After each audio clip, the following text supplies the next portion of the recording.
The nation deserves a Secretary of Education who's a champion of kids, parents, state and local control, and outcomes. And I also think the nation deserves a Secretary who's a champion of public education. In a 2015 speech on education, you were pretty blunt, quote, "Government really sucks." And you called the public school system a, quote, "dead end." In order to clarify, you never attended a public school, K-12 school, did you? Correct. And your children did not either, correct? That's correct. And you've never taught at a K-12 public school, correct? Not. Do you think that schools that receive K-12 schools that receive government funding should meet the same accountability standards, outcome standards? All schools that receive public funding should be accountable, yes. Should meet the same accountability standards? Yes, although you have different accountability standards between traditional public schools and charter schools. But I'm really interested in this. Okay, should everybody be on a level playing field? So public charter, or private K-12 schools, if they receive taxpayer funding, they should meet the same accountability standards. Yes, they should be very transparent with the information, and parents should have that information first and foremost. And if confirmed, will you insist upon that equal accountability in any K-12 school or educational program that receives federal funding, whether public charter, or private? I support accountability. Equal accountability for all schools that receive federal funding. I support accountability. Okay, is that a yes or no? I support accountability. Do you not want to answer my question?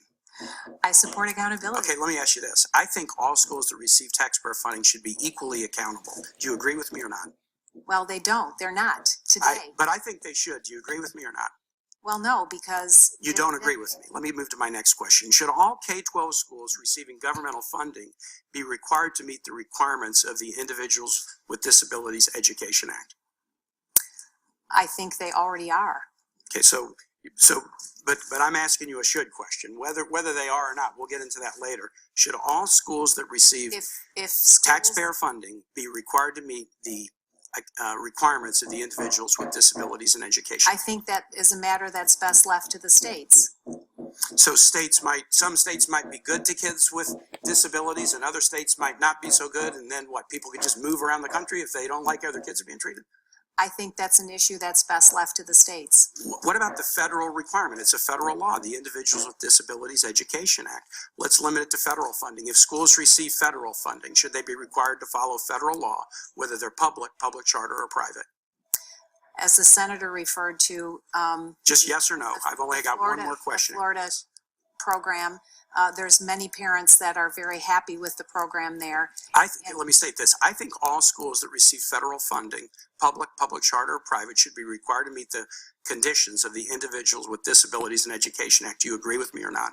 I think that is certainly worth discussion, and I would look forward to... So you cannot yet agree with me. And finally, should all K-12 schools receiving governmental funding be required to report the same information regarding instances of harassment, discipline, or bullying if they receive federal funding? I think that federal funding certainly comes with strings attached. I think all such schools should be required to report equally information about discipline, harassment, or bullying. Do you agree with me or not? I would look forward to reviewing that provision. If it was a court, I would say to the court, let the judge instruct the witness to answer the question. It's not a court. You're not under oath, or you're not under a subpoena, but you're trying to win my vote. Thanks, Mr. Chair. Mrs. DeVos, there is a growing fear, I think, in this country that we are moving toward what's